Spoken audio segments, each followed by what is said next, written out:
April. She's an Australian Shepherd and she loves to run. We like to call her our Energizer Bunny. She's always going. She doesn't like to stop.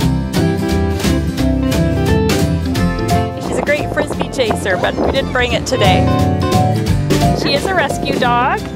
We got her just before Christmas. She was from California and she was a stray. She was found in a park and was picked up by the pound, and when they called her owner, they didn't want her back. They were going through a divorce and they decided they didn't want her, so she was sent to a shelter.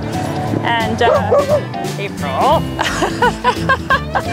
She was sent to a shelter and rescued by a group in Nanaimo that rescues dogs from the States who are going to be euthanized. So now she's ours.